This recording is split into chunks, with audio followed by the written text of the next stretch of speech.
Sí, buenas tardes a todos. Muchas gracias por vuestra asistencia. Todos los que estáis aquí y los que nos estáis siguiendo por Zoom. Bien, terminado el impasse vacacional, retomamos el ciclo de conferencias.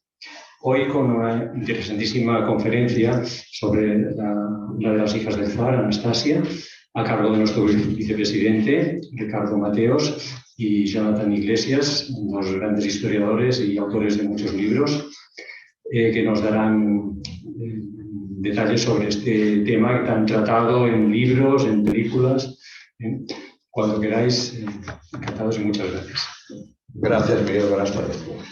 Bueno, gracias a todos por venir. Me imagino que a muchos os intrigará esto de Anastasia, ¿no? Gracias a los que estáis también online. Bueno, la verdad es que yo hablo por parte de Jonathan también, pero vamos, que nosotros comulgamos mucho en este tema. Para nosotros esta Anastasia es, por una parte, un divertimento, por otra parte es un misterio, por otra parte es un tema de investigación profunda, es decir, que no es una cosa frívola lo que vamos a contar, y por otra parte, claro, tiene este regusto de la conspiración. La conspiración siempre gusta, ¿no? Entonces hay una parte ahí conspiranoica que a todos nos despierta. Y también decir que Jonathan y yo, que hemos hecho una especie de tándem últimamente literario, sacamos un libro ahora, nos conocimos justamente gracias a la Gran Duquesa Anastasia, o a Anna Anderson, que es la que se supuso siempre que fuera la Gran Duquesa. Por azares de la vida nos encontramos, los dos teníamos una visión muy parecida, porque aunque que año fue en el 91, me parece que fue, se hizo un ADN de unos restos que había en un hospital americano de un tejido de Anna Anderson, la supuesta, de Clemens, la pretendiente, ¿no? Como era conocida. Había unos restos de un tejido, una operación de estómago que lo habían hecho, entonces se hizo una prueba de ADN oficial, digamos, con ese tejido, y esa prueba de ADN dio que Anna Anderson no era la Gran Duquesa. Hablaremos de eso después. Pero bueno, a pesar de eso, y de que el ADN en teoría acabó con todo este mito, con toda esta leyenda y todo eso, que se ha sido recreando con Disney y otras cosas, ¿no? Siempre queda un grupo de gente, entre los que estamos nosotros dos, que somos los románticos anastasistas, ¿no? Como que nunca nos acabamos de creer. Está eso de y sí, ¿no? Entonces los dos nos colocamos en esa posición, no desde un sitio ñoño ni bobo, sino desde un sitio, intentamos que sea documentado, ¿no? Entonces creemos que hay pistas o hay cosas ahí que se pueden desvelar todavía y que quizás nos pudieran dar algunas sorpresas. ¿Cómo lo ves tú, Jonathan? A ver, ¿se oye bien? Sí, ¿no? Sí. Pues yo opino igual que tú. A mí, precisamente fue Anastasia lo que me acercó mucho al mundo de la realeza. Yo, de pequeñito, me fascinó la película de DreamWorks, ¿no? Caras de Disney, Anastasia. Y eso fue lo que me acercó mucho al mundo de investigación que tengo ahora. Sí que es cierto también que el tema de Anastasia es un tema que te fascina tanto que te secuestra. Hay a veces que tienes que tener cuidado, que es un tema que te secuestra mucho. No obstante, yo pienso igual que tú. Hay cosas que se contaron mal, hay cosas que no se han contado, y a veces ocurre como todo, se encuentran unos tópicos que se repiten mucho y obviamos la verdad que se queda de fondo. Entonces, en el tema de Anastasia no está todo contado. Independientemente de que esta Anna Anderson, la identidad que ella tenga realmente, yo creo que a la hora de la verdad es lo de menos, sino todo lo que hubo a su alrededor. Porque hubo muchas mentiras y hubo mucha presión por parte de muchos miembros de Casas Reales, que ahora vamos a ver, para intentar apartarla del foco mediático, pues también para intentar reconocerla. Con medio y es muy interesante. Es un tema fascinante, el gran misterio del siglo XX, ¿no? Y la Gran Duquesa Anastasia sobrevivió o no sobrevivió. Bueno, dicho esto, vamos a empezar, vamos a ilustrar la conferencia porque es importante. Ahí no pones el ruido de fondo, si queréis. ¿Me podéis dar paso para compartir pantalla? ¿No puedes compartir? No puedo. En directo. Sí. Bien.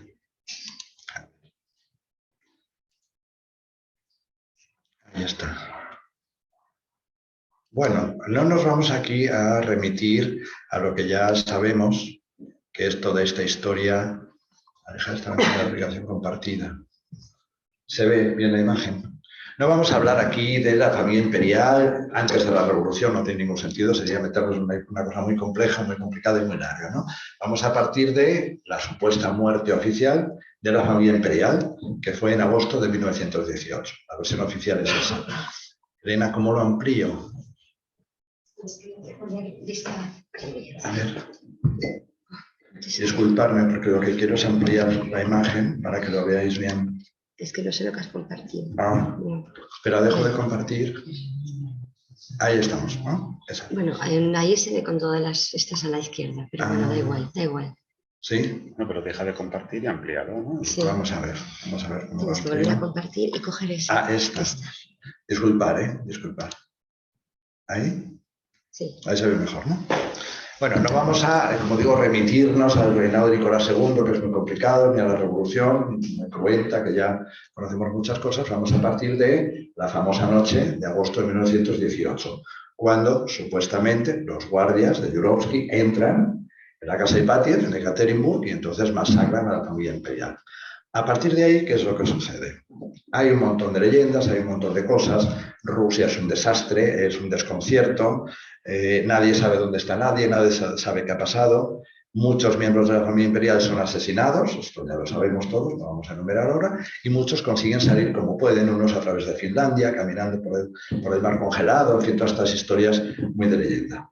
Pero la historia de Anna Anderson comienza en 1920. Aquí tenemos un retrato de la familia imperial, de izquierda a derecha. Bueno, vemos a las grandes duquesas, Olga, María, el zar, la zarina, Anastasia, Alexis el zarevich y Tatiana debe ser la de la derecha porque no la veo. ¿Qué sucede? Nuestra historia comienza, aquí tenemos a Anastasia en un detalle. Anastasia conocida antes de ser supuestamente asesinada. Estas son las últimas fotos, hay algunas posteriores, pero apenas se les ve, no se distingue mucho. Y la historia comienza aquí, en 1920. Vamos a hacer un pequeño impasse antes de empezar con cuando ella se intenta suicidar, ¿no? Cuando, bueno, aparece esta chica misteriosa que se intenta suicidar. Aquí hay varios problemas de fondo de por qué surgen estas leyendas. Hay que tener en cuenta de que el gobierno ruso nunca reconoció la muerte ni de la zarina ni de las grandes duquesas, nunca jamás. Ellos reconocieron solamente la muerte del zar y del heredero. Y mantuvieron, incluso hasta 1922 Chicherin lo dijo en la conferencia de Génova, que la emperatriz y las niñas seguían vivas. Eso es algo que hay que tener muy en cuenta y es uno de los motivos por los que surgen también tantas y tantas leyendas de supervivencia. Pero hay un dato muy curioso de la princesa Elena de Serbia, que estaba casada pues, con un Konstantinovich, Juan era, ¿no? Con Johan. Ella estaba encarcelada en agosto y en septiembre de 1918, estaba encarcelada, y un bolchevique se acerca a su prisión, donde está encerrada, y le lleva una niña y le pregunta si es o no es Anastasia.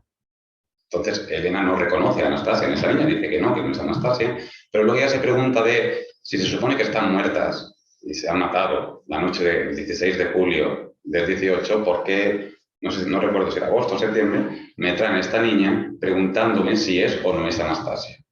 Y eso lo cuenta Elena de Serbia. Así que es muy interesante ver cómo incluso dentro de la Rusia bolchevique en estos primeros momentos existe esa especie de paranoia, porque hay una paranoia de si se ha salvado alguna o no se ha salvado alguna. Pero nuestra historia empieza en febrero de 1920, en Berlín. Una chica, hay que ver el contexto. Es una señora muy delgada, una señora va corriendo por mitad de la calle y llega un momento que hay un puente y se lanza. Se lanza en un intento de suicidio.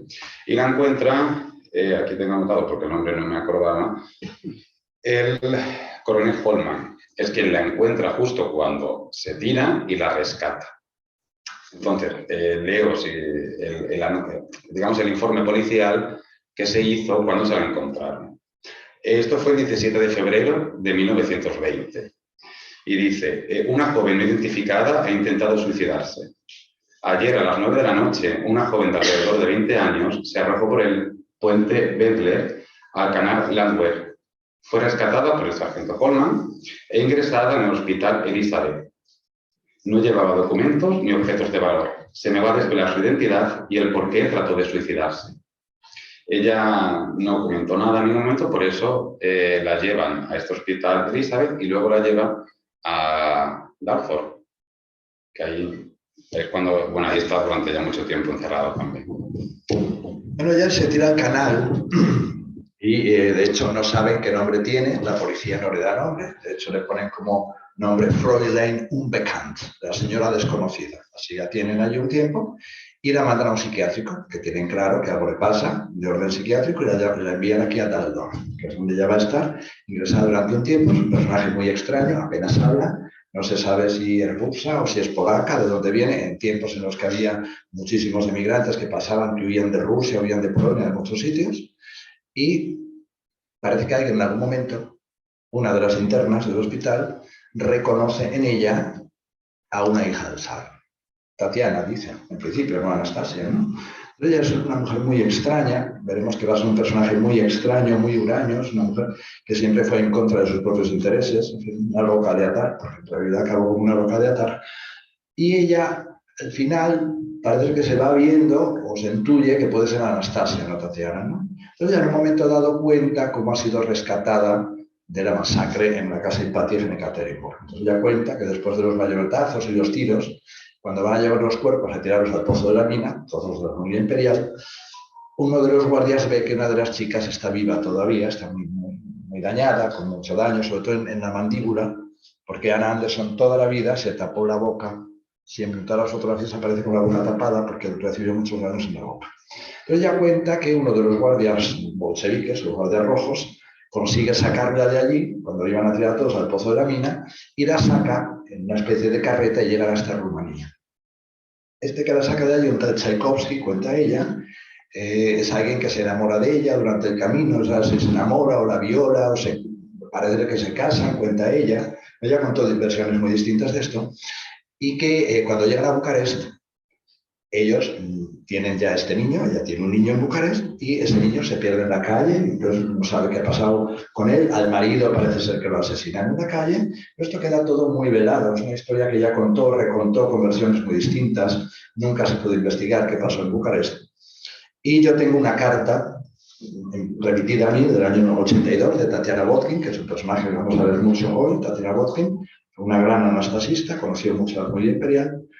Y Tatiana me escribe a mí en el año 82 lo siguiente, en relación con esto de Rumanía.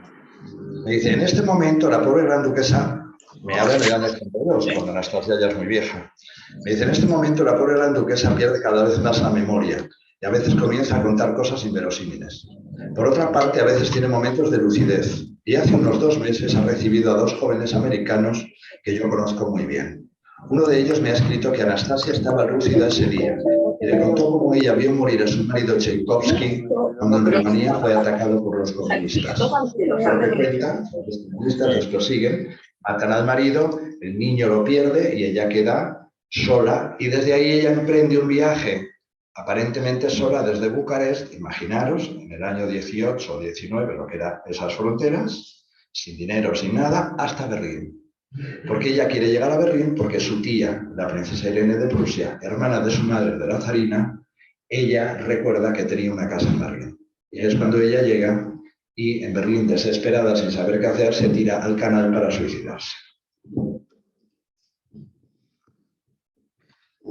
Como muy bien ha comentado Ricardo, esta chica muchas veces contaba distintas versiones de la misma historia.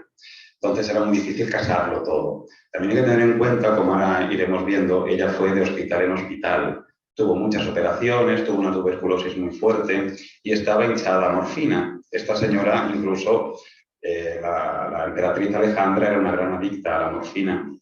Y Anna Anderson estaba siempre con muchísima morfina por el dolor, porque tiene muchos dolores.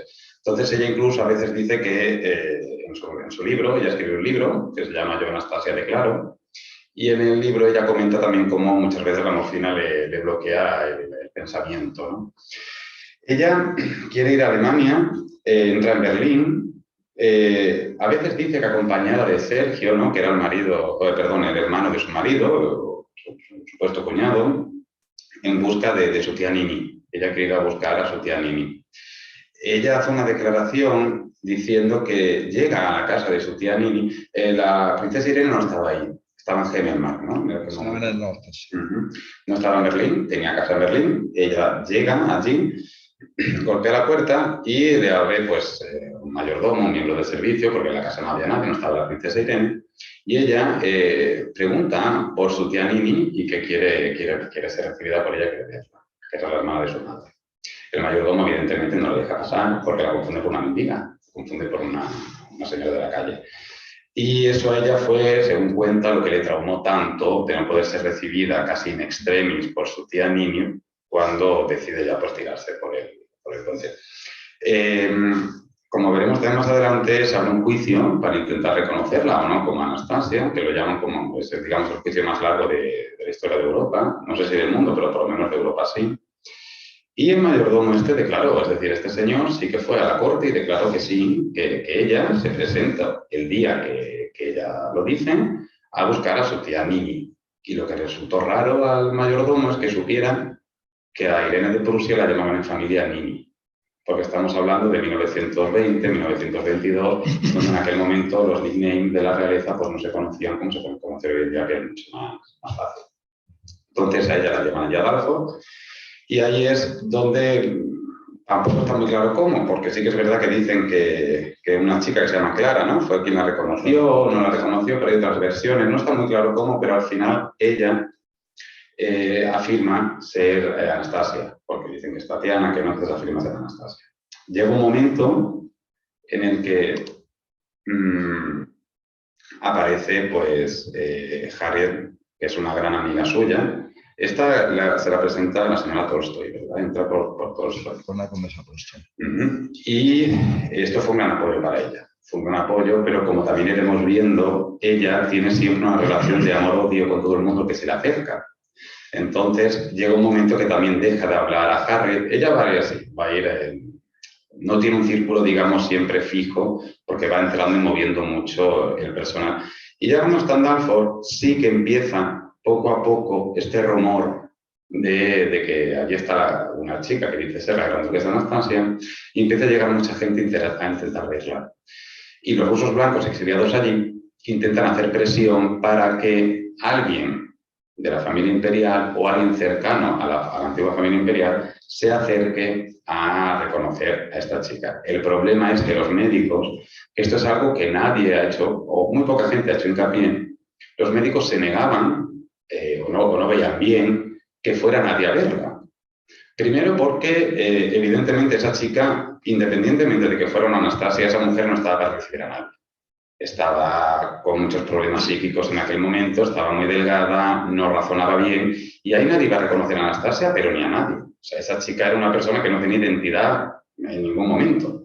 Entonces los médicos insistían que había que esperar a que se recuperara mejor para que alguien pudiera verla, partiendo de la base también que aquí parece que todo el mundo conoce a la Anastasia real, porque aquí parece, yo siempre he visto un montón de declaraciones de no se parece a Anastasia, pero ese señor ha visto a Anastasia en una ceremonia de la corte a 20 kilómetros de ella, que entonces, claro, es como, no, es imposible que tú también reconozcas a Anastasia si no tienes una proximidad con la gran duquesa Anastasia real, ¿no? Como un familiar.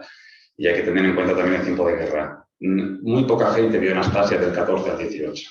En esos 4 años, muy poca gente vio a Anastasia y son años cruciales en la adolescencia también. Que eso también hay que verlo porque es cuando en las chicas, sobre todo, hay más cambios físicos y más ellas que estuvieron encerradas en un palacio y luego fueron como de prisión en prisión.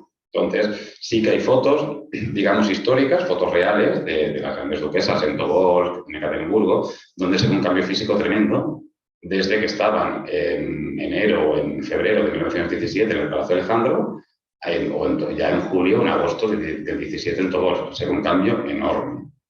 Pero aquí es cuando empieza ya toda la polémica, cuando se acerca a la prensa, aquí es cuando empieza a, digamos, a generarse ese caldo de cultivo que empezó a rodear a Ana, aún no es Ana Anderson, aquí es ella todavía la señora desconocida, y Madame Tchaikovsky, que también ella da muchas versiones del apellido de su marido, y hay que tener en cuenta también la grafía, porque Tchaikovsky se puede escribir de 1000 formas y para encontrar a alguien así era muy complicado. Pero aquí de momento ella no era Ana Anderson, que es como se le conoció más tarde.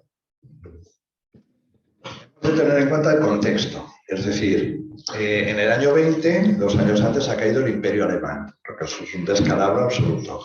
Con lo cual los príncipes alemanes, todos, no solamente la familia imperial alemana, sino todos los pequeños reinos, ducados y grandes ducados alemanes, están todos en pavor, todos están medio huidos. Entonces esta tía Irene que ella va a buscar, ella no está en Berlín, está en su casa en Hemmelmark, en el norte de Alemania, donde ahí intentan pasar todos pues, un poquito de soslayo, porque es la República de Weimar y la situación es muy complicada. ¿Qué sucede además? Que Berlín, como París en esos años, está lleno de rusos blancos. Los rusos blancos son los que han huido de la revolución y los que han huido de las masacres en Rusia, de todo lo que está pasando ahí, de la persecución bolchevique. Entonces este grupo, esta colonia de rusos blancos que están en Berlín, comienzan a escuchar esta historia de esta mujer. Harriet Radcliffe Hellman es un gran apoyo de ella en el primer momento y la que yo creo que estructura un poco el relato de ella, una mujer que tiene un poco de cabeza, y entonces comienza a aparecer una especie de peregrinaje a ver a esta señora desconocida, o Madame Tchaikovsky, y van a pasar por allí personajes, cada vez con un poquito más de relevancia social. De Baron von Kleist, cuando ella sale de Daldorf, del psiquiátrico, entonces ella va pasando por distintas casas. Es una mujer imposible de trato, una señora rarísima que se enfrenta con todo el mundo, que va quemando todas sus relaciones a lo largo de su vida, se va enfrentando con sus propios apoyos, mujer muy trastornada. Pero se crea este caldo de cultivo y eso ya comienza a llegar, el rumor comienza a llegar a niveles más altos. Hasta que la hija del Kaiser, del emperador, la princesa Victoria Luisa de Prusia, abuela de la reina Sofía, oye hablar de esta señora. Y entonces ella, que ha oído hablar de esta señora y le inquieta esto, habla con su suegra, la duquesa de Cumberland. Entonces la duquesa de Cumberland, que era tía de la emperatriz de la zarina de Rusia, lleva este rumor a la corte danesa donde vivía la emperatriz viuda que se había refugiado después de la revolución en Copenhague, en casa de su sobrino, el rey de Dinamarca.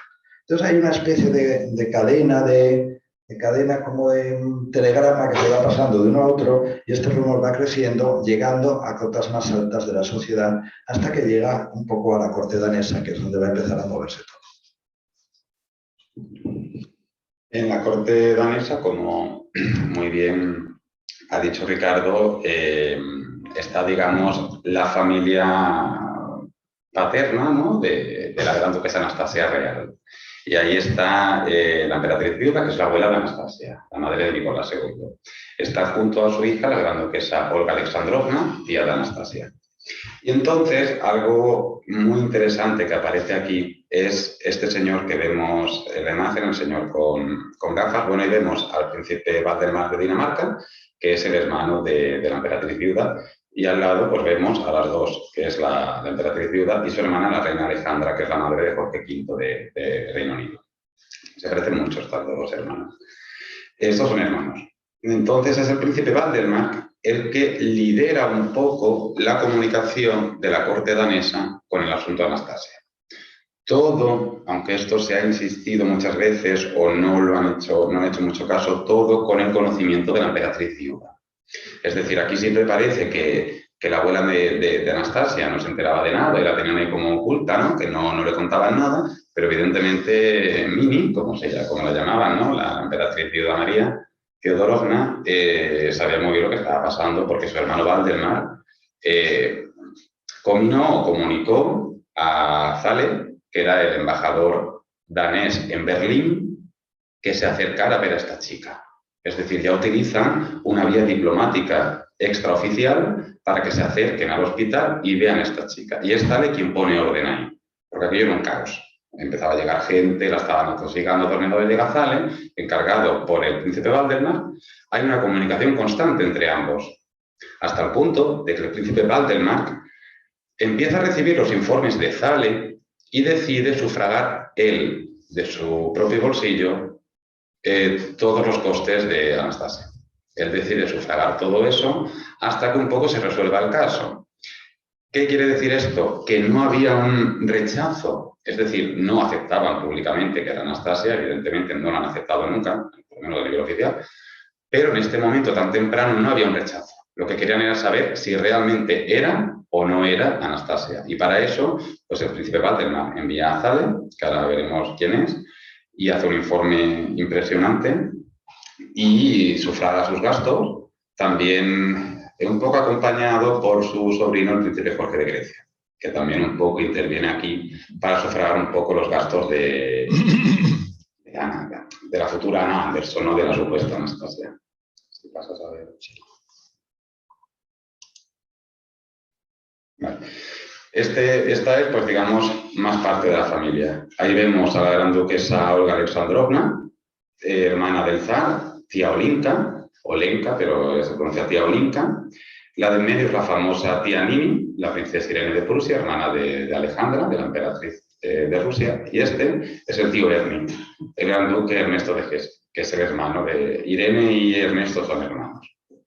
Entonces, ellos también tienen mucho que ver en todo esto, porque evidentemente estaban todos un poco enterados. Y Ernie, el gran duque Ernesto, ocurre un acontecimiento importante.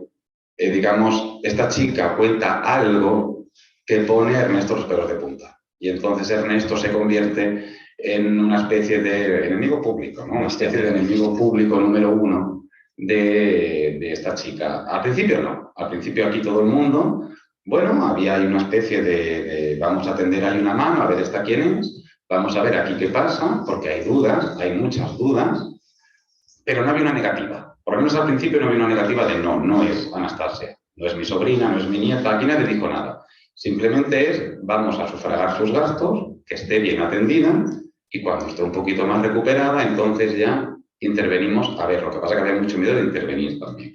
Yo imagino, esto es una opinión muy personal, que la emperatriz viuda Mini, la emperatriz viuda María, a la hora de la verdad también tenía mucho miedo de intervenir mucho, de interferir mucho por lo que ella había sufrido con todo esto. Ella jamás aceptó que su familia había muerto, nunca aceptó que había muerto ni su hijo, ni su nuera, ni sus nietas.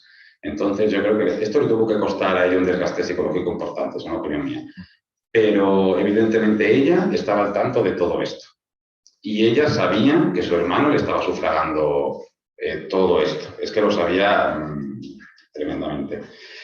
Y hay un momento que... esto es un poco más adelante, pero bueno, lo podemos adelantar ya porque está aquí Olga. Hay un momento que la gran duquesa Olga Olinka va a verla. ¿En qué fecha va? En el 25. En el 25. Va a verla.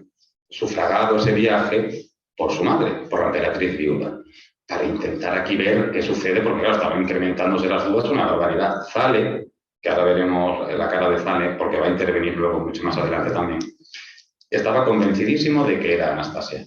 Entonces Zale mandaba unos informes, nos convencido a Valdemar se nos enseñaba a su hermana, y su hermana decide mandar a su hija, a la gran duquesa Olga, a ver quién es.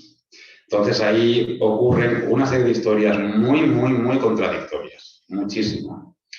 Todo parece indicar que Olga, aunque ella luego, cuando hizo esta especie de memoria relatada, ¿no? Fue una memoria relatada que hizo, ¿cómo se llamaba el autor?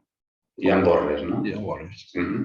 Ella dice que ella jamás reconoció a esta chica, que ella nada, y eso es mentira. Ella sí que reconoció al principio, oficiosamente y en privado, que por lo menos tenía un gran parecido en muchas cosas a su sobrino. Y asimismo Zale lo informa a Copenhague, lo informa a la corte danesa, porque cuando Olga sale de allí, hay un periodista, esto lo encontré yo el otro día, en que no lo sabía, en hemeroteca alemana, hay un periodista que se acerca a Olga cuando sale del hospital y le dice, Alteza, la chica que hay dentro, y ella le responde al periodista, y eso está en prensa alemana, yo creo que sí es mi sobrina, se le parece mucho. No tanto en el físico, pero que se le parece mucho. Y Zale, asimismo, lo comunica a la corte de Copenhague. Y entonces ya empieza a ver, aquí se empieza a notar cierta suavidad. Se empieza a notar cierta suavidad, más aproximamiento. Incluso hay unas cartas de Olga, la gran duquesa Olga, la tía de Anastasia, a esta chica, comentándole cosas como nunca te abandonaremos, nunca te dejaremos sola, siempre vamos a estar apoyándote. Algo muy curioso. Lo que pasa es que cuando Olga Olinka llega a Copenhague, de golpe y porrazo, cambia de opinión. Y dice que no es Anastasia. Pero yo creo que todo tiene mucho que ver con el escándalo que se lió con el gran duque Ernesto de Hesse. Yo creo que sí. Es curioso este cambio, ¿no? Como que en los primeros momentos la gran duquesa la reconoce, le da un espacio, la quiere, la va a ver, incluso la trata con mucho cariño, le hace unos regalitos. Pero, como dice Jonathan, cuando ella vuelve a Copenhague, entramos ya en lo oficial. Y aquí ya las familias reales se ponen un poquito a temblar. Porque, ¿qué es lo que pasa? Si es Anastasia, es una muerta de hambre que se ha casado o la ha violado un guardia rojo, Tchaikovsky, que vaya usted a saber quién es, que ha huido de Rumanía, se ha tirado a un canal y está más loca que nada. ¿Qué hacemos con este personaje? Mejor que no aparezca en las crónicas. Porque además, en esos años 20 comienzos, todavía hay una idea dentro de los rusos blancos y de la propia familia imperial de posibilidad de que la guerra civil que hay en Rusia la puedan ganar los rusos blancos. Es decir, no está todavía muy claro qué va a pasar ahí. Y más en el año 26 cuando muere Lenin, que eso es un desbarajuste, ¿no? Entonces, todavía esperan que pueda haber una posible restauración. Y entonces, claro, Anastasia es un poco la piedra en el zapato. Esta señora, por una manera, me molesta, ¿qué haces con ella? O la internas en algún sitio, ¿qué vamos a hacer? Y ahí es donde hay un giro de actitud claro que tiene que ver con otra cosa que mencionó Jonathan. Y es curioso cómo Olga hace este giro en su pensar, en sus memorias, como dice él, ya la niega. Y yo tengo una carta del hijo de Olga que me escribió a mí en los años 80, Tikhon Gurikovsky. Y me dice, ella no se parecía a la Anastasia real y no sabía nada. No era del todo normal y esa era su fortaleza, pues pudo persuadirse a sí misma para creer que ella era realmente Anastasia, como solo la gente loca puede hacer, y creer en ello con convicción. Es decir, esta es una loca de atar, no hay que hacerle caso. Es una falsaria. Pero ¿qué es lo que pasa? Como decía Jonathan, esta loca de atar cuenta un día, al principio, a Galizzi no sé a quién se lo cuenta, ella cuenta que a su tío Ernesto, este señor, a Harriet se lo cuenta, que a su tío Ernesto lo ha visto por última vez en Rusia en el año 16. En el año 16, Rusia y Alemania están en guerra. El tío Ernie, en ese momento, es gran duque soberano de Hesse, un estado alemán. Y entonces, claro, que el tío Ernie estuviera en Rusia en el año 16 era un delito de alta traición, porque no podía estar en casa del enemigo o pactando con el enemigo a espaldas del emperador. Entonces, el gran duque de Hesse tiene mucho miedo de que todo esto se sepa y lo que quiere es acallar lo más posible a esta chica que está diciendo estas cosas.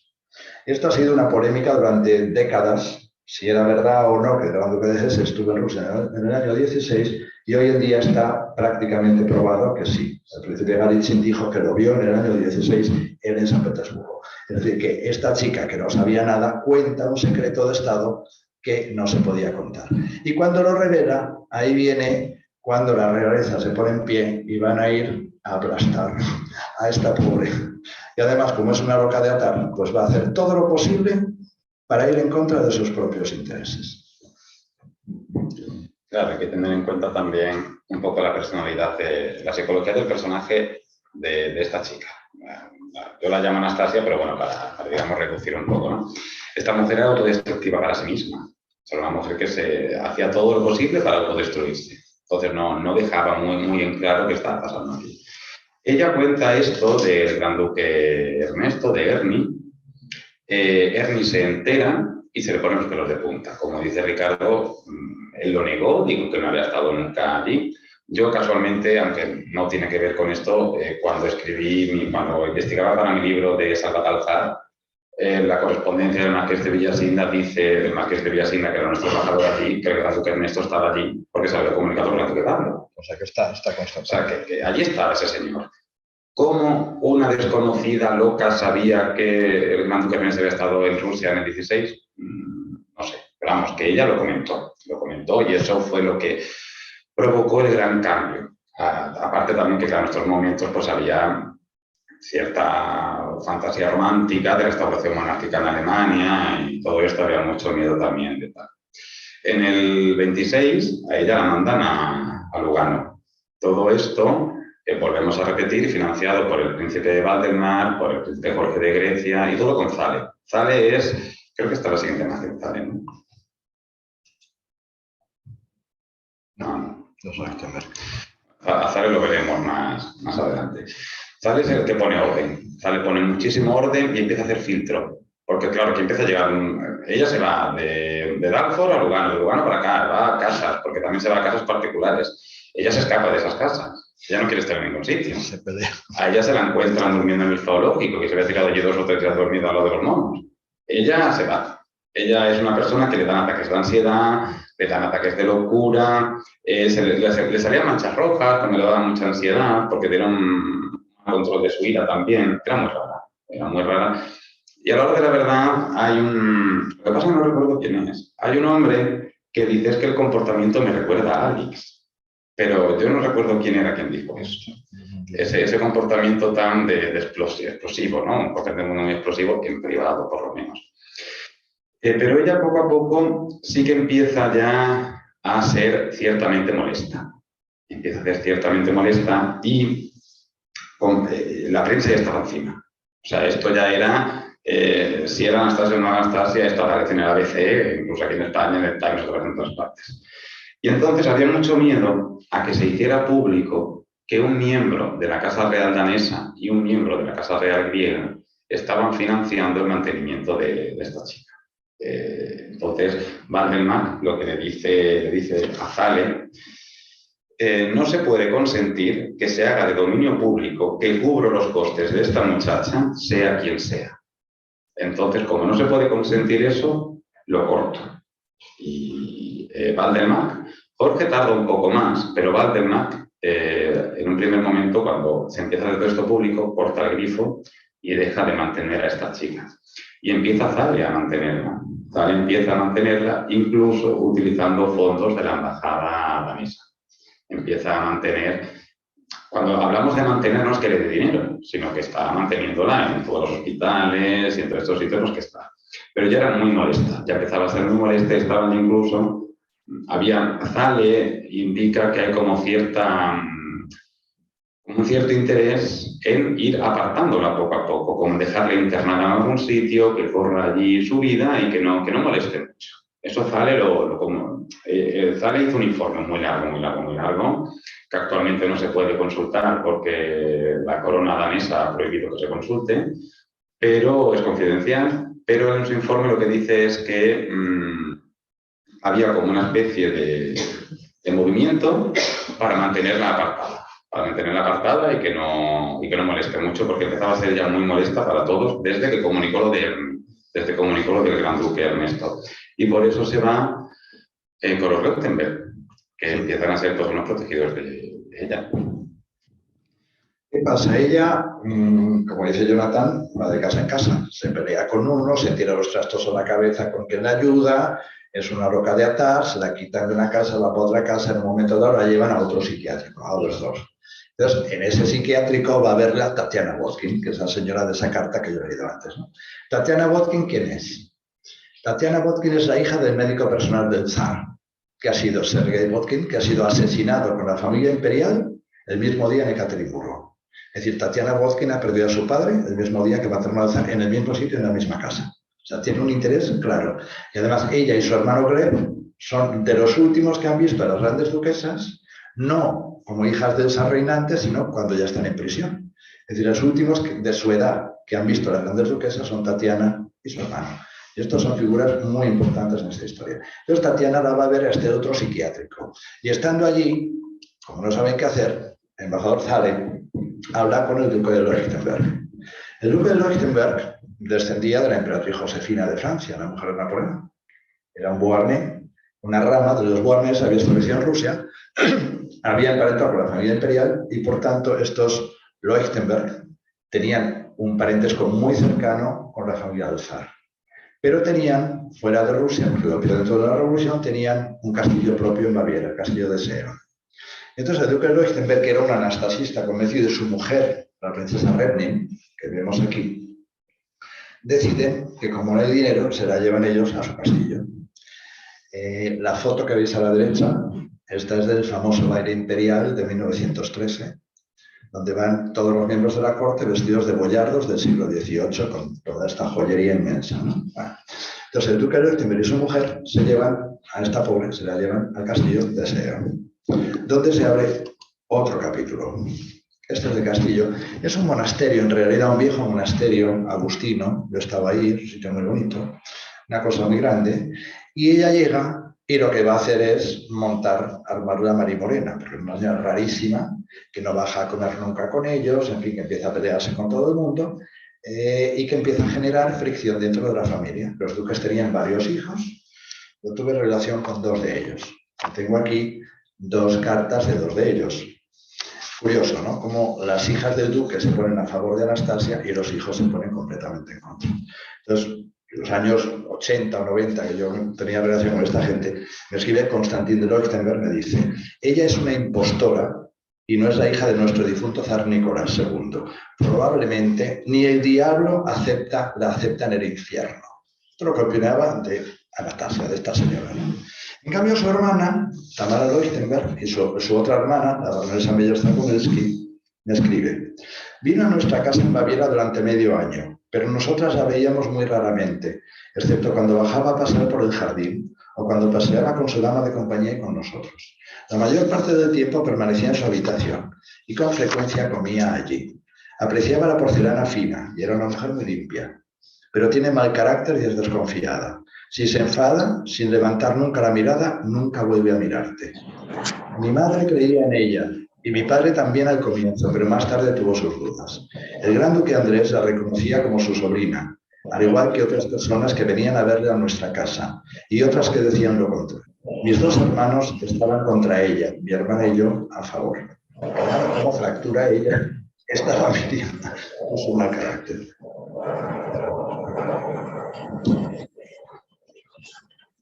Hay un micrófono por ahí. Sí, hay un micro abierto.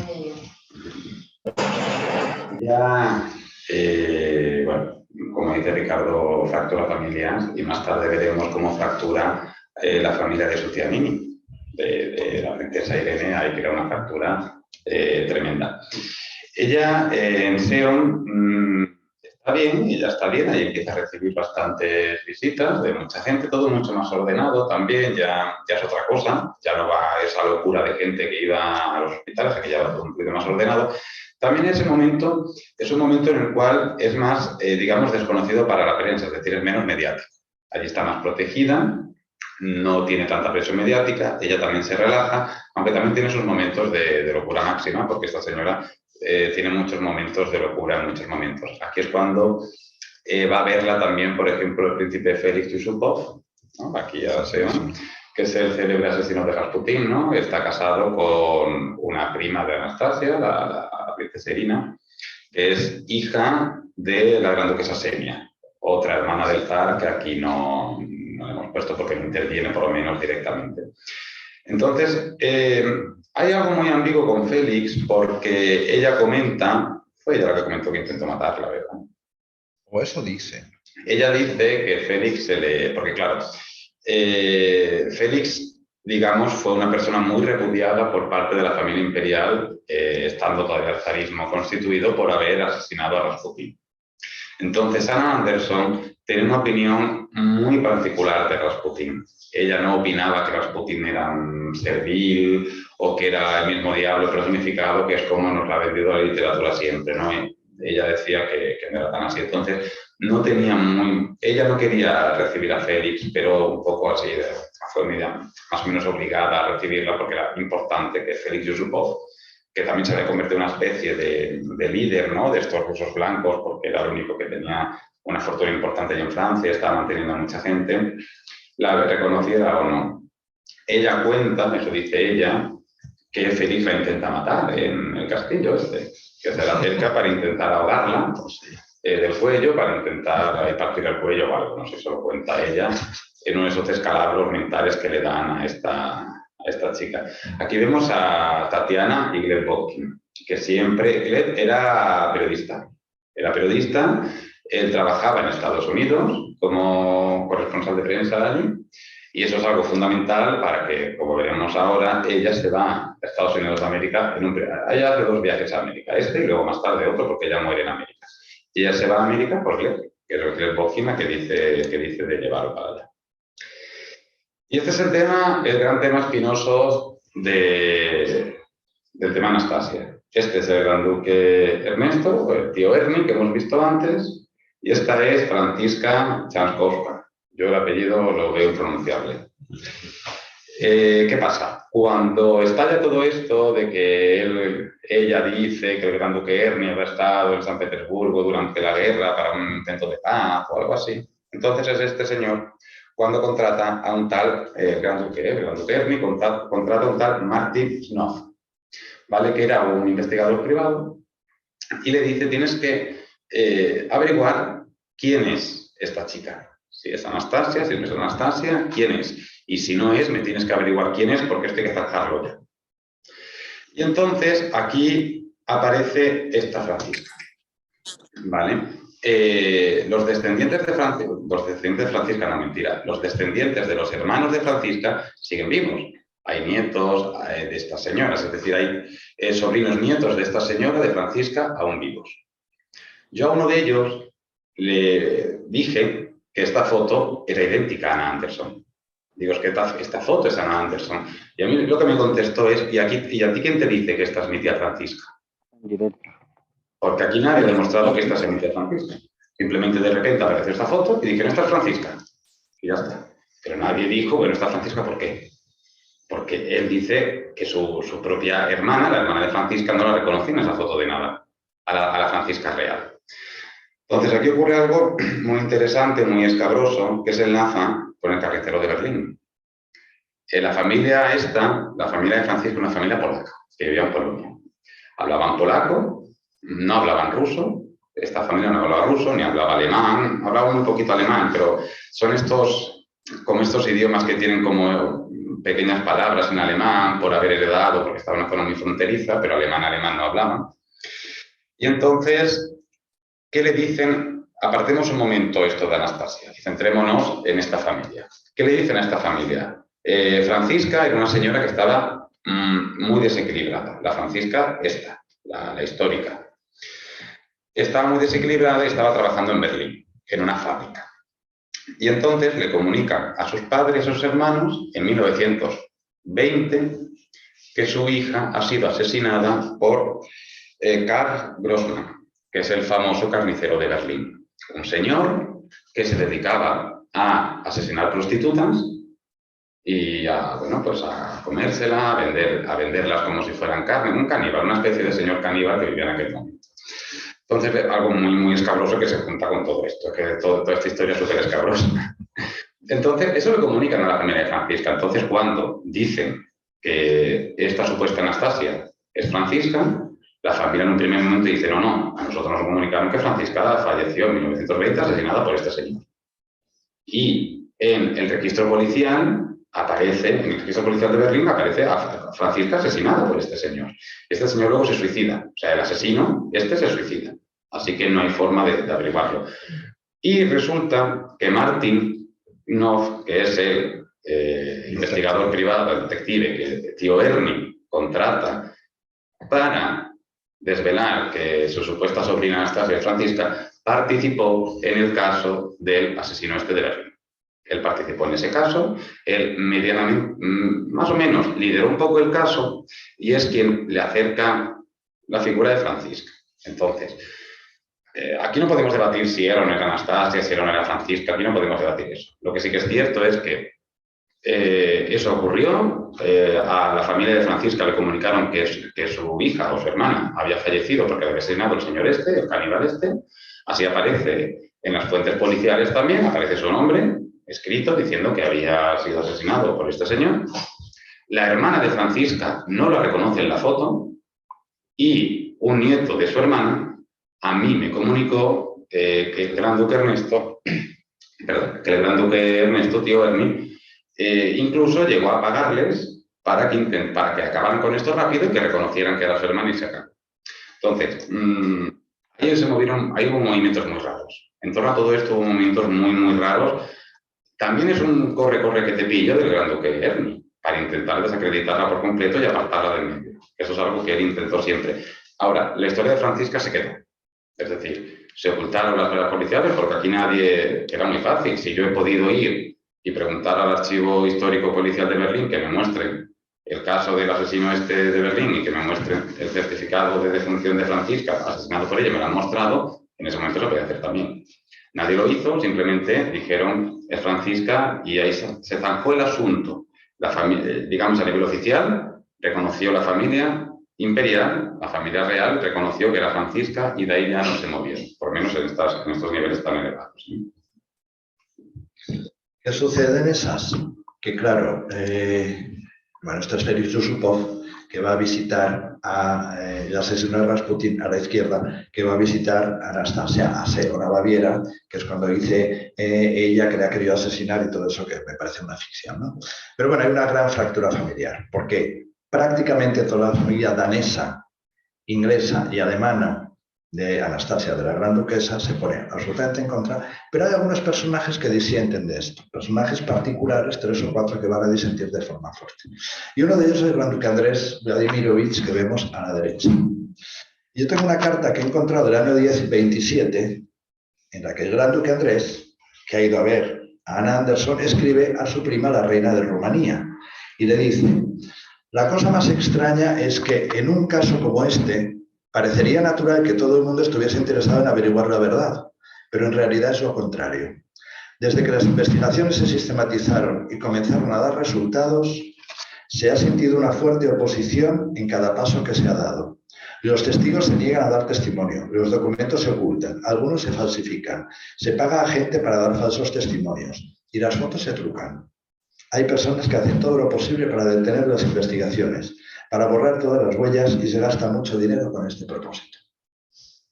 Interesante. Mientras tanto, ¿qué pasa? Anastasia ha montado semejante cisco en el castillo de los duques de Leuchtenberg que hay que sacarla de allí. Y el Gran Duque Andrés se pone en contacto con una Romanov, una prima suya, la princesa Ksenia Georgievna de Rusia, que se ha casado con un millonario americano, riquísimo, y vive en Estados Unidos. Es de la edad de Anastasia, más o menos, de su generación, y lo que hacen es que el Gran Duque habla con ella, con Ksenia, que tiene mucho dinero, como digo, y la empaquetan y la mandan a los Estados Unidos para quitarse de encima. Esta es la princesa Ksenia, que podemos ver que es una princesa elegante de los años 20. Aquí tenemos la boda, una boda magnífica, porque el marido era un mega millonario que le puso después los cuernos con mucha gente. Dice, hoy he leído en ese libro, ¿no?, que Anastasia Anderson contaba después que Ksenia se quiso suicidar porque su marido tenía tantas amantes. Todo este tipo de cosas, ¿no? Pero, en cualquier caso, es interesante ver el personaje, una mujer que vive en la opulencia más grande en Estados Unidos. Y para allá mandan a Anastasia en el Berengaria. Todo lujo, ¿eh? Esto es todo lujo en esa época. La mandan a todo trapo allí y entonces va la princesa Ksenia, manda un chofer a recogerla a Nueva York, donde está toda la prensa neoyorquina esperando. Imaginaros la que se monta ahí en el año 27 en el puerto de Nueva York. Esto es interesante, ¿no? Entonces ella llega y antes de ir a casa de su prima Ksenia, va a un departamento en la Quinta Avenida de una señora muy rica, personaje también, lo voy a mostrar ahora, la señora Jennings. Esta señora Jennings, la señora gorda esta que vemos aquí, esta señora era riquísima, tenía una fortuna enorme, y era contrapariente de los Rockefeller, era medio pariente de los Auchincloss, que son la familia materna de Jackie Onassis, de Jackie Kennedy. O sea, la señora está en la crema social americana, ¿no? Entonces esta señora la acoge, porque esto gustaba mucho en Estados Unidos, pero hace unos días a todo lujo, en hoteles, en su casa de la Quinta Avenida, y de ahí ya su prima, la princesa Ksenia, se la lleva a su gran mansión de Oyster Bay, que es estas casas, ¿no?, donde ella ya va a entrar en la gran sociedad americana. Entonces, todos son fiestas, todos son trajes, su prima le compra trajes, llega de las Antillas y le regala 2 guacamayos, ya se queda loca con estos guacamayos, los lleva a todos los sitios. Es decir, que ella hace una entrada apoteósica en Estados Unidos donde va a generar también un cisco espantoso, ¿sí?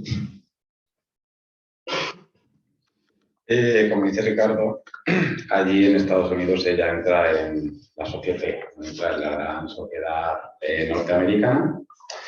Y hay claro, hay que tener en cuenta también, uno lee, piensa del momento, y en Estados Unidos la reconocen inmediatamente como la gran duquesa Anastasia, no porque nadie en Estados Unidos conociera realmente a la gran duquesa Anastasia, sino por todo el morbo que conllevaba todo aquello a nivel periodístico. Entonces ella se convierte en una princesa, y en una princesa imperial, y le hacen allí pues hasta sus recepciones, sus besamanos, es decir, ella pues ahí se convierte en una princesa real de verdad, y ella la visten elegantemente, le ponen su tiara de diamantes en un hotel enorme y empiezan a desfilar por ahí un montón de gente que hinca la rodilla en el suelo cuando la ve. Entonces ya se convierte en toda la escenografía de una princesa propia, ¿no? Todo esto pues financiado por múltiples multimillonarios y con una política detrás de Gleb Bodkin, el hermano de Tatiana, que está en los medios y él empieza pues a hacer una campaña pro Anastasia. Incluso se ve desde la vieja Europa, desde las familias reales, como una forma de presión. Es decir, se está presionando desde el Nuevo Mundo a que haya una especie de reconocimiento tácito de Anastasia, ¿no? Porque allí ya la han reconocido. Allí era Anastasia, allí nadie lo pone en duda. Aquí es cuando nace Anne Anderson, es decir, el nombre de Anne Anderson es aquí. Es ella la que cuenta que tiene que inventar su nombre para un registro, ¿no? Para el pasaporte o algo así, y dice, bueno, pues Anne Anderson. Y así, por eso es conocida, sino porque es el nombre legal que, entre comillas, le dieron, aunque todo el mundo la trataba de Anastasia. Y estando aquí, ocurre un antes y un después en todo el trato que hay con Anastasia, que es la muerte de la zarina madre, la muerte de la emperatriz viuda, la abuela de Anastasia, en 1928. María Feodorovna muere muy anciana en Dinamarca y ella muere convencidísima, algunos dicen que incluso para intentar evitar el trauma que podría haber supuesto eso, de que ahí no había muerto nadie, de que su hijo el zar estaba vivo, su nuera la zarina también, aunque ella con la zarina no se llevaba nada bien, y sus nietas estaban vivas también, y su nieto, Alexis, era hemofílico. Esto fue un antes y un después. Hasta aquí, más o menos, no hubo un ataque gordo por parte de las familias reales o la familia imperial rusa en el exilio. No hubo un ataque fuerte hacia Anna Anderson, ya sí la podemos llamar Anna Anderson, porque se llamaba legalmente en ese momento, pero a partir de aquí sí. Una vez muerta la viuda emperatriz, empieza el ataque. Y además, algo fundamental y muy importante, se cumplen 10 años de la desaparición de los Romanov. Ellos desaparecen en el 18, en el 28 se cumplen 10 años, por lo tanto, ya pueden heredar. Que es lo que aquí también intentan buscar, ese famoso dinero del zar, que parece que esté oculto, pues no sé, estará en Marte porque han intentado buscarlo una y otra vez y aquí no han encontrado dinero por ningún lado, pero sí que había una leyenda soterrada de que el zar tenía mucho dinero. Realmente el zar tenía mucho dinero, pero cuando empezó la guerra, todo el dinero que había los fondos suizos, ¿no?, ingleses y tal, se retiró para financiar la guerra. El zar también era un señor que no contaba nada, entonces las hermanas no tenían ni idea de este retiro de dinero y las hermanas estaban convencidas de que había dinero. Entonces aquí hay como una especie de lo que he dicho, un antes y un después. Se reconoce con la muerte de la emperatriz viuda, Kirill, el duque Kirill, que se proclama un poco zar en el exilio, bueno, se proclamó zar en el exilio, lidera un poco la familia. Kirill abomina a su hermano Andrés por haber hecho una especie de reconocimiento tácito. El gran duque Andrés es el que hemos visto antes, que era su hermano. Luego casi que lo aparta y lo abomina porque no puede ser, porque claro, no puede aparecer una hija del zar estando él reinando en el exilio, ¿no?, que es un poco lo que hace. Y firma una declaración. ¿Cómo se llama la declaración? La de Copenhague. La declaración de Copenhague, que la firman varios miembros de la familia real danesa y de la familia imperial rusa en el exilio, pues denunciando el caso de Anna Anderson, diciendo que ella no es Anastasia, sino que es una loca, o es esta polaca que hemos visto antes. Entre tanto, ¿qué pasa en América, en Estados Unidos? Bueno, pues ella se ha peleado con su prima Xenia, aquello acaba como Rosario de Aurora, la recoge la señora Jennings, que se la lleva a su casa, a la Quinta Avenida, acaba peleándose con ella, no saben qué hacer con ella y la enchufan en otro psiquiátrico, en el Hospital Fort Winds, un sitio, unos psiquiátricos de lujo. O sea, ya este es el tercer psiquiátrico porque esta señora pasa, ¿no? Entonces la meten ahí, más o menos la recauchutan un poco y la enchufan en un barco de vuelta a Alemania. a ver qué hacen con ella, ¿no? Y ahí entran en juego otros personajes. Es decir, hemos visto que están los oficialistas, los importantes, que van, por supuesto, a degüello, y luego hay estos personajes sueltos, amables, que parece como que van a favor. El gran duque Andrés, que la familia intenta apartarlo, y ahí aparece también un primo hermano de Anastasia, que es el príncipe Segismundo de Prusia, el hijo de la tía Irene, esta que ya había ido a buscar, ¿no? Bueno, Segismundo, casado con una princesa de Sajonia-Altenburg, con Carlota, son unos príncipes sin pretensiones que se han ido en el año, se casan en el año 19, en el año 22 se han ido a Guatemala. Se instalan en Guatemala y de Guatemala pasan a Costa Rica. Y ya viven ahí en Costa Rica toda la vida hasta que mueren. Tenían un cafetal allí en Costa Rica, vivían, como podemos ver a la derecha, sin ninguna pretensiones. Y estos van a entrar en liza en toda esta historia. Van a ser los grandes apoyos de Anastasia. Yo no voy a leerlo porque no tenemos tiempo, pero yo tengo cartas, tanto de Segismundo como de Carlota, como de su hijo, el príncipe Alfredo, donde ellos me dan reconocimiento de que esta señora era su prima hermana. Estos van a entrar en el juego en el momento en que Anastasia vuelve de América a Europa. ¿Y quién va a ser el gran apoyo? Pues esta señora llega sin dinero. Entonces alguien tiene que recogerla y darle un poco de acomodo. Y ahí Segismundo por un lado, que intenta mover sus hilos, el gran valedor va a ser el príncipe Federico de Sajonia-Altenburg. Federico es un personaje muy particular, lo llamaban el Federico el Súbito. Cuando yo iba a Alemania a ver príncipes me decían, era Friedrich der Plötzliche, Federico el Súbito. No tenía dinero, entonces se presentaba en distintos castillos para vivir 15 días aquí o 15 días allá sin gastar porque no tenía dinero. Un personaje muy particular, metido en todo un entorno muy esotérico. Esto es otra clave también de la Anastasia. Esta Harriet que hemos visto antes, Federico, y otros personajes del entorno anastasista son todos antroposofistas. No me voy a extender en la antroposofía, pero una de las cosas que tienen estos antroposofistas es que ellos tienen esta idea de que a lo largo de la historia aparecen personajes que tienen un karma y por tanto tienen una misión transformadora del mundo. Y Federico, que es un gran creyente en esto, ellos ven en Anastasia, en Anna Anderson, un personaje que puede transformar la historia rusa.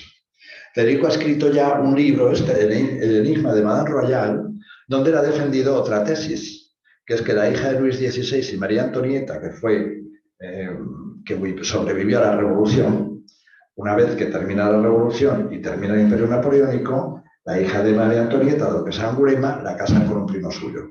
Pero Federico defiende que esta señora en realidad estaba tan trastocada después de la muerte de Luis XVI, de su padre y de su madre, que la cambian por otra mujer y la llevan a la auténtica, la llevan a Alemania, al ducado de Altenburg, donde reinaba el antepasado de Federico. Entonces él cree realmente que la hija de María Antonieta ha sido cambiada, cree que Anastasia es Anna Anderson y cree también en otro personaje, no me voy a extender, que es Kaspar Hauser.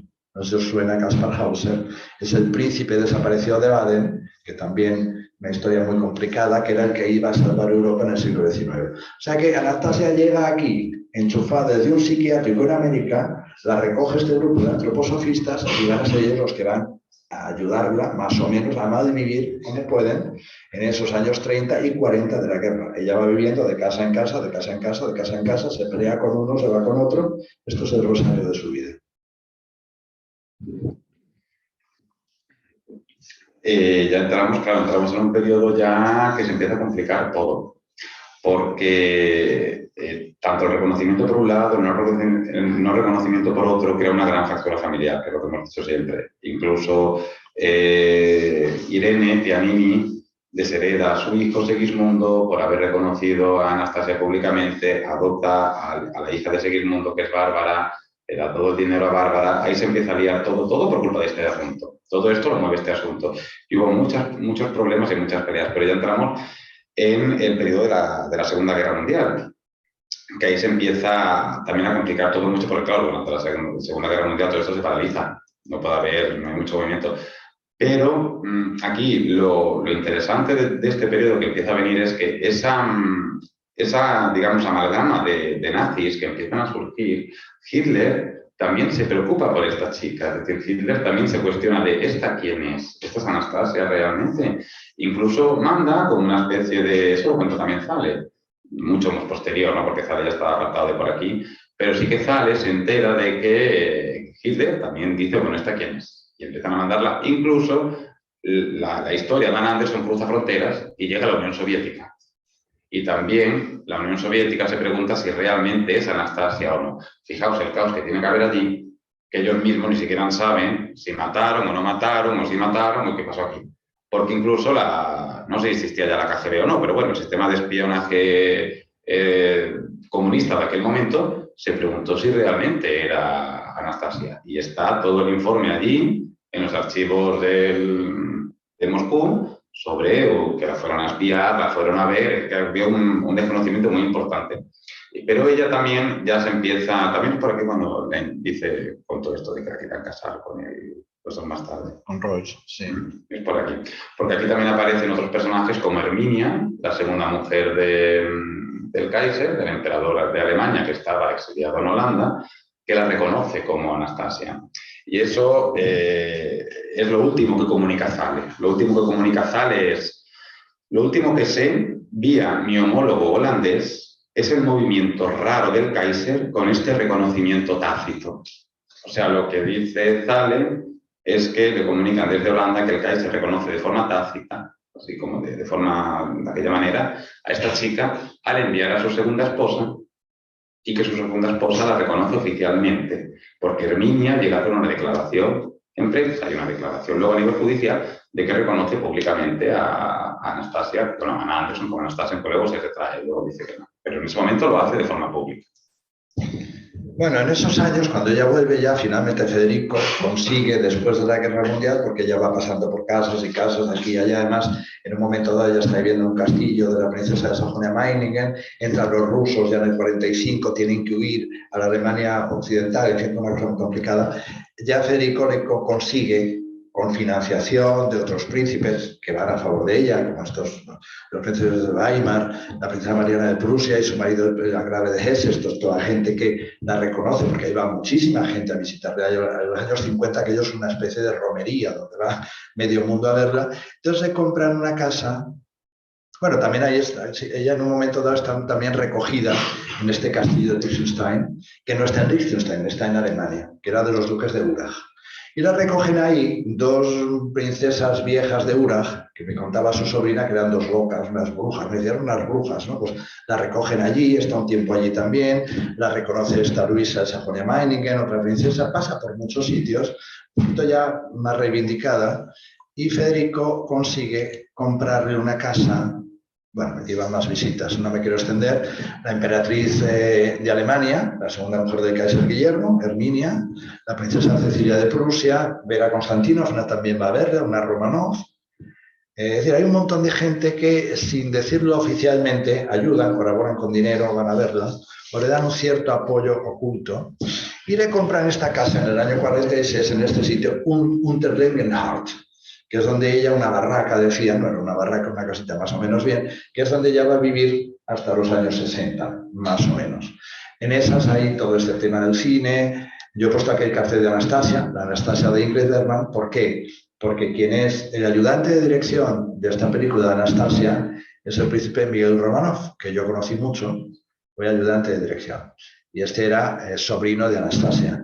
Y él me contaba cómo para los atrezos, para simular los palacios imperiales de Rusia, ella había ido a ver a su abuela, la gran duquesa Xenia, para pedirle fotos de los palacios, ¿no? Bueno, pues Michel Romanov participó en esta película, él que no creía para nada en Anastasia.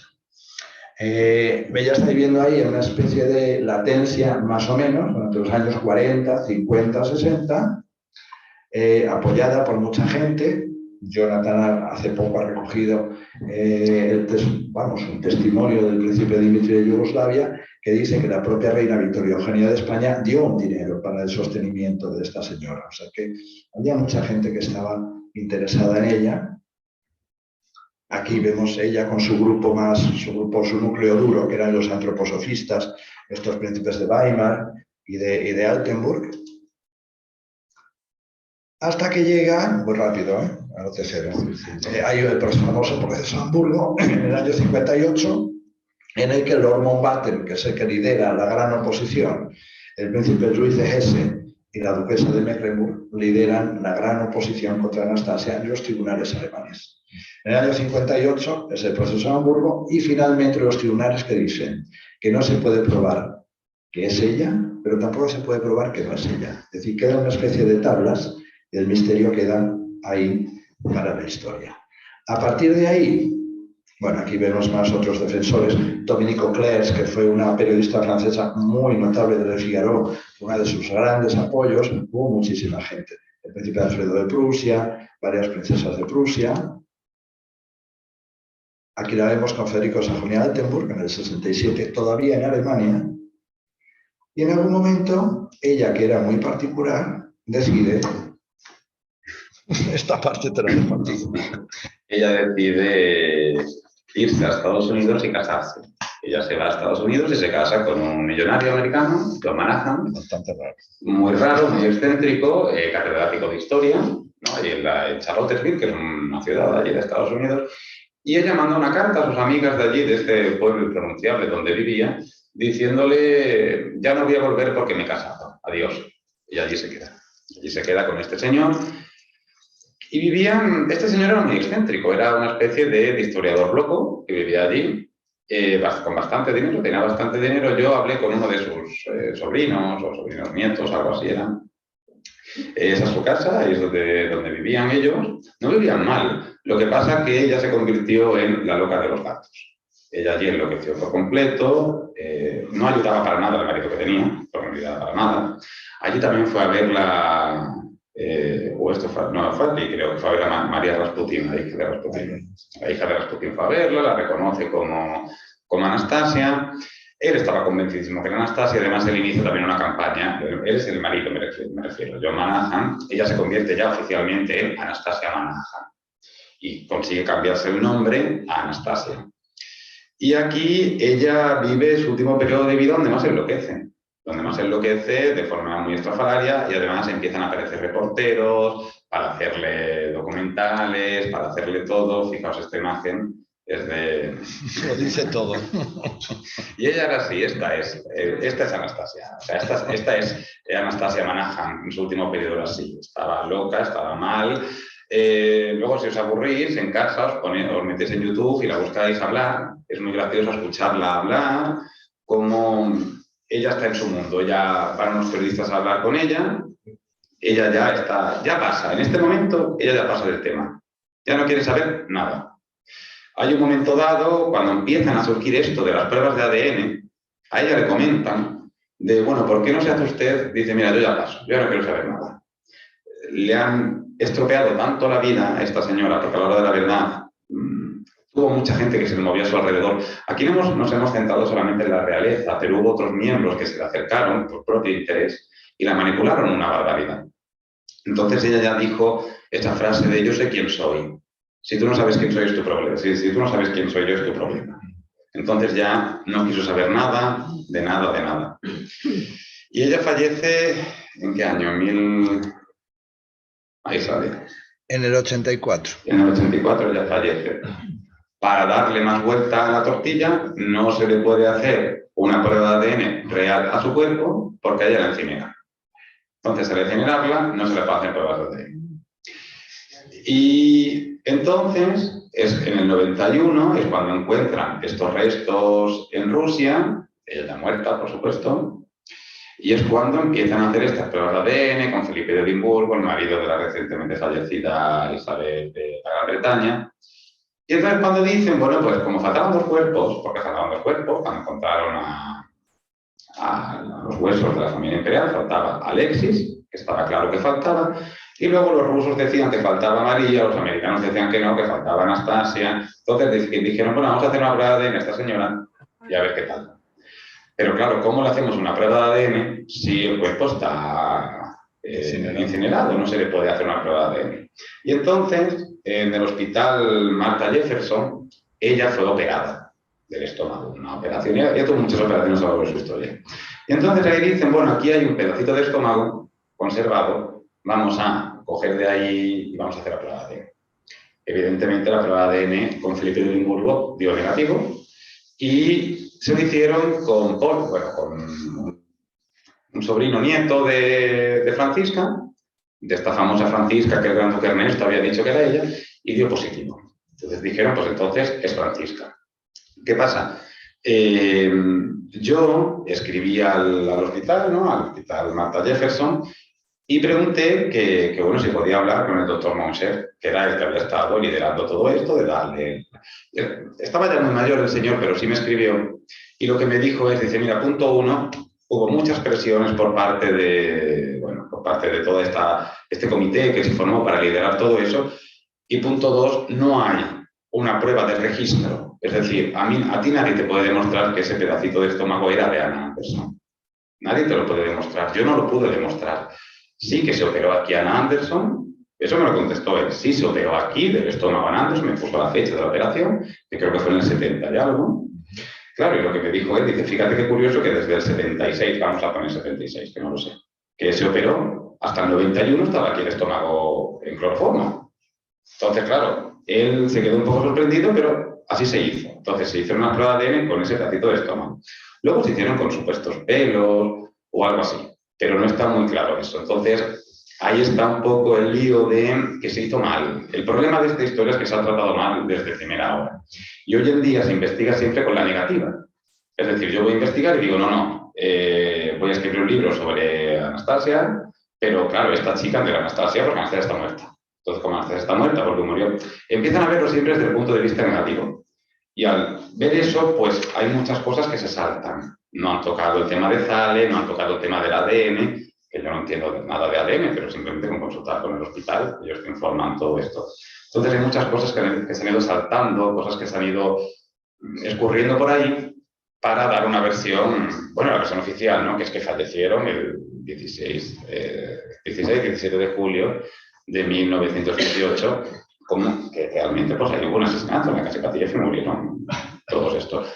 Si yo tuviera que opinar si ella, o sea, si ella es Anastasia o no es Anastasia, yo no puedo afirmar afirmativamente que esta chica es Anastasia. Ahora, yo sí creo que Anastasia fue, en el caso de que alguna se pudiera escapar por algún motivo, yo creo que era la única que de verdad tenía ese carácter de decir, bueno, pues hasta luego, yo me voy. Era la única rebelde, no era como la versión más rebelde, porque el resto estaba muy pegado a sus padres. Anastasia era un poco más la trasto, ¿no? Olinka la llamaba así trasto, pero en ruso, mi diablillo decía. Su tía Olinka decía, esta es mi diablillo. Y la leyenda de Anastasia empieza mucho antes que este caso. La leyenda de Anastasia empieza en Rusia en 1918, cuando le preguntaron a la princesa Elena de Serbia si esta chica que le llevaron los bolcheviques era una Anastasia. Entonces esto es que tiene mucho recorrido también. El marido era muy extraño, ¿eh? Mirar qué tumba se monta este señor, Manahan, que pone ahí Su Alteza Imperial Anastasia de Rusia, ni romano no pone nada. Esto ahí. Pero es que ella no está enterrada ahí. Este tipo era tan raro, yo conocí a un señor de Tarragona que le escribió y me enseñó la carta. Entonces le escribe una carta del marido de ella con una mancha de sangre.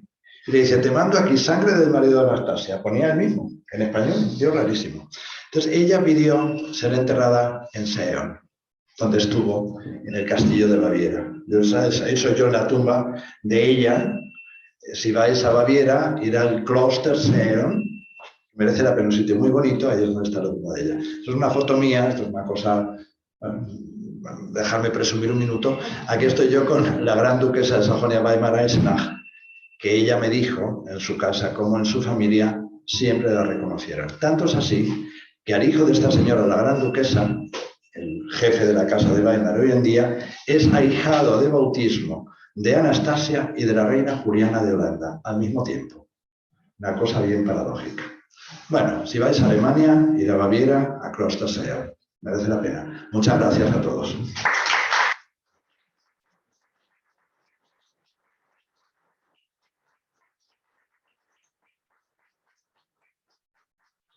Disculpad que nos hemos alargado mucho, pero uno se apasiona con estas cosas y se va de tiempo, ¿no?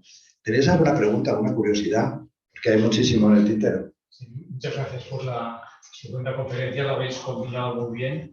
Lo raro es que María Bonaparte, la mujer de Jorge de Grecia, no la externalizara, ¿no? No, fíjate, la hija, no, es curioso, porque claro, el Valdemar era amante del marido de María Bonaparte. Pero fíjate, la hija de María Bonaparte, Eugenia de Grecia, yo le mandé una carta. Y ella me contestó. Yo pregunté a todos los príncipes que yo he conocido, le he preguntado este tema. Y ella me dijo siempre que en su casa negaron siempre esto. Pero todos son oficialistas. Y además es gente que te cuenta lo que les han contado. Que es que si mi padre me dijo esto es mentira, pues es mentira para mí. Pero lo cierto es que hubo implicaciones que no se conocen. Sí. Lo raro es que no ella, por ejemplo, con su supuesta abuela, que tenía más trato, tenía que dar algún dato más. Ya, que claro. no he visto a fulanito. Sí, digamos que el gran argumento era la visita del gran duque de Hesse-Rusia. Ese es el gran argumento, tanto a favor como en contra. Pero ella es una señora absolutamente. Claro, pero ella es muy loca. Ella es una mujer que va haciendo todo lo contrario a lo que ella necesita. Es la única pretendiente de estos príncipes, es una princesa falsa, de todos estos que hay, todos juegan a favor, ella jugó siempre en contra. Se parece un montaje económico, ¿no? La gente que la apoyaba por este supuesto... Sí, pero al final ese dinero se ha demostrado que no existió nunca. Sí, sí. Bueno, pero hay que tener en cuenta, yo sí creo que, independientemente de que sea una Anastasia, yo creo que ella sí se lo creía. O sea, ella se creía ser Anastasia. Y también hay que tener en cuenta una cosa muy clara. Aquí, es lo que he dicho antes, aquí parece que todo el mundo conoce a Anastasia. Y hay que tener en cuenta a la Anastasia real, a su Alteza Imperial, la gran duquesa Anastasia. Hay que tener en cuenta la familia tan peculiar que eran ellos. Porque Nicolás, Alejandra, las 4 niñas y el niño, estaban encerrados en un idilio burgués, allí en San Piselo, en el Palacio de Alejandro, y salían 4 días al mes. Por lo menos las niñas. Entonces, cuando uno se pone a ver la relación que Mimi, la abuela de Anastasia, tenía con sus nietas, es que tampoco es que se vieran todos los días. No, era muy escaso. Es que Mimi tampoco sabría mucho de sus nietas. Entonces, claro, ¿hasta qué punto la abuela, que la abuela no iba a verla, o sea, la abuela imposible que fuera, eso hubiera sido el escándalo padre si ella hubiera ido a ver a esta señora. Pero claro, si ni siquiera su propia tía Olinka tenía mucho, que era la más cercana, digamos, era mucho más cercana que Xenia, porque Xenia y Alix siempre se llevaron un poquito, Alix es la emperatriz, siempre se llevaron un poquito así. Ahí sí también, lo que pasa es que no podemos entrar mucho aquí a debatir. Ahí hay otra, que es la gran duquesa Elisabetta Mavrikievna, tía Mavra, que la llamaban, estaba casada con el gran duque KR, el poeta. Y ella, en sus últimos años, este caso estalla justo cuando tía Mavra fallece, más o menos. Pero ella escucha los últimos ecos y se interesa mucho en el caso. Esa, yo creo que hubiera sido la idónea para hablar con ella. Tía Mavra sí tiene mucha relación con estas niñas, pero la abuela, es que ahí no había casi relación. O sea, había una relación, eran muy burgueses, muy encerrados, y ahí es que no tiene una relación como, por ejemplo, aquí en España, sí que Alfonso XIII, Victoria Eugenia, con los infantes Ali, con Vi, que tienen mucho... Ahí sí, pero allí estaban todos... ¿Puedes poner la foto de la familia? Sí, sí, claro.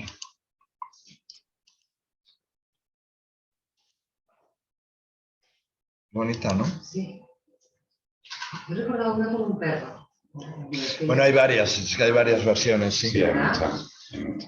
A ver. Dos cosas. Una, yo creo que quien más podía conocer a Anastasia la real eran los Botkin, ¿no? Que estuvieron con ellos hasta el final. Claro, sí. Mira, dativo. Si alguien estuvo con ellos hasta el final, eran los Botkin, que son los que han perdido a su padre en ese mismo día de la matanza, y que además la hija de Gleb Botkin es la que paga el ADN de Anastasia. Quien lo paga es ella, en Estados Unidos.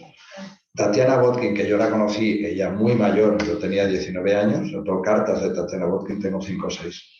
Y ella siempre me dijo que no tuvo jamás ninguna duda. Y ahí no había intereses económicos. Tatiana Botkin nunca los tuvo. Y de hecho, Gleb Botkin intenta ayudarle a ella, bueno, ella se enfada con él, le dice de todo, se pelea, lo echa de su casa, ella era un desastre, señora. Y sin embargo, él intenta todo el tiempo dignificar a esta pobre, porque dignificaba a su padre también al mismo tiempo. Pero claro, no les daban espacio. Y la otra cosa, poniéndome del otro lado anti eso.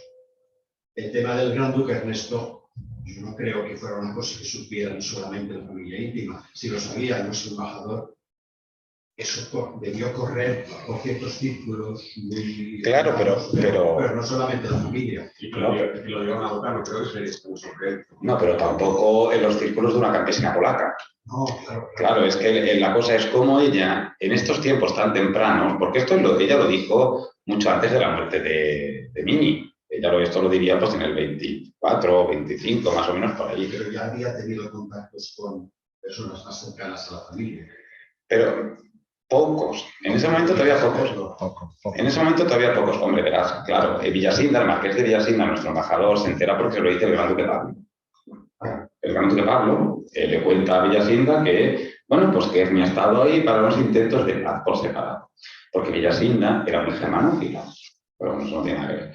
Y tampoco era algo tan extendido, porque fijaos que Ermi se asusta. O sea, Ermi, cuando esto ocurre es cuando se asusta. Hasta ese momento, hasta que ella no lo dice, Ermi está ahí, no la reconoce, tampoco la rechaza, no molesta mucho, pero cuando dice eso, sí. Además, Harriet escribió el primer libro estructurado, ¿verdad?, de este asunto.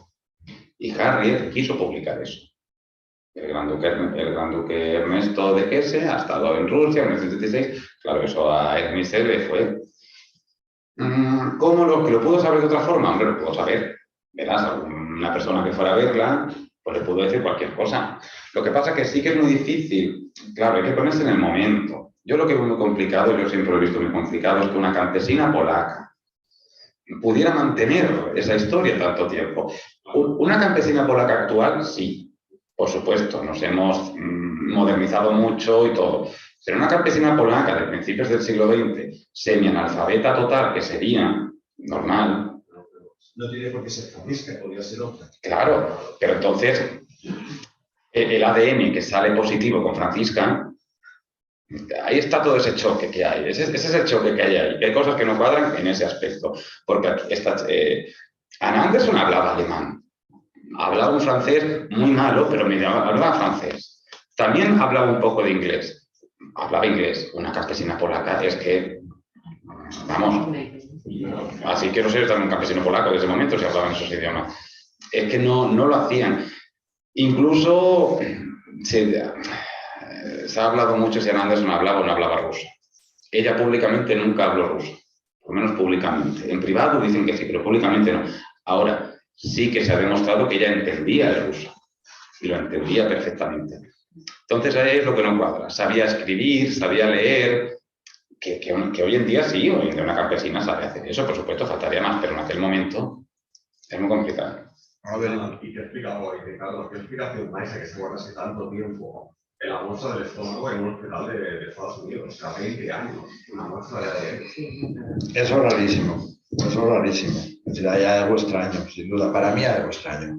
Pero si me meto una conspiración ya, es decir, no tiene mucho sentido. Yo recuerdo ver en televisión un vídeo que me enviaron cuando le dan a la hija de Kropotkin el resultado de ADN, ella y su marido que era abogado, esta mujer se cae al suelo porque no podía aceptar que lo que su padre le había dicho, lo que habían luchado toda la vida, no fuera así. A mí me parece muy extraño que en un hospital tengan ese tejido, pero claro, estas cosas espúreas, ¿no? Hay alguien que conocemos nosotros que dice que tiene un poco de cabello y todas esas cosas. A saber. Una cosa, como yo no entiendo nada, o sea, que es una cosa personal, pero esta niña que es Anastasia, con la que hemos visto, se parece una barbaridad. ¿A ti te parece que sí? Muchísimo. El tipo de boca, el corte de cara.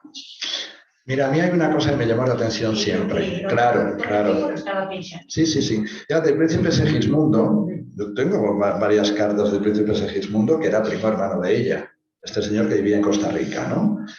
Yo me planteaba, bueno, si yo a un primo mío lo he visto 5 veces, yo tengo un primo hermano que Miguel lo conoce.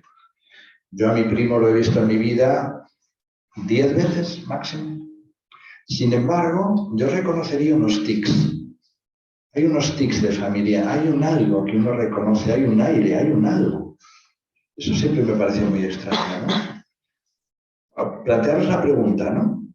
¿No reconoceríais vosotros a alguien de vuestra familia, aunque hayáis visto poco o hace años que no habéis visto. Hay pequeñas cosas, pequeños detalles en los que uno reconoce, yo creo, ¿no? No sé. Sí, a ti se te parece, no es interesante lo que dices. A veces la cosa es tan sencilla como eso, ¿no? Pero bueno, hay cosas que quedarán para el misterio siempre, ¿no? Gracias al misterio también. ¿Alguien más? No sé si online hay algo. Ya que le viene información por Victoria Luisa y por Jorge de Grecia y todo lo demás, pregúntale a doña Sofía. No. No. A Reina Sofía no le gusta, yo creo, hablar de eso. Le viene información de su abuela, Victoria Luisa. Bueno. Y de los de Costa Rica que se No me parece, no le preguntaría yo esto a doña Sofía si a bocajarro, que seguramente escucha en su casa, porque en estas casas, en todas se habló. En todas las casas que yo estuve, en todos los príncipes alemanes, todos siempre supieron algo o escucharon algo, a favor, en contra, pero que era un tema absolutamente recurrente y presente. Sí. Sí. ¿Alguien más? Bueno, pues entonces os liberamos ya. Y muchas gracias por venir. Espero que con algo os hayáis quedado, que os haya interesado, que os despierte un poco de curiosidad o que os haya entretenido. Muchas gracias.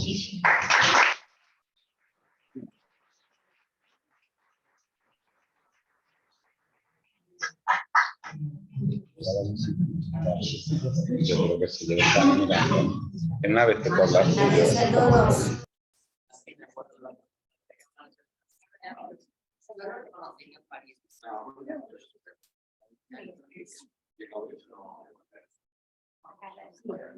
Sí.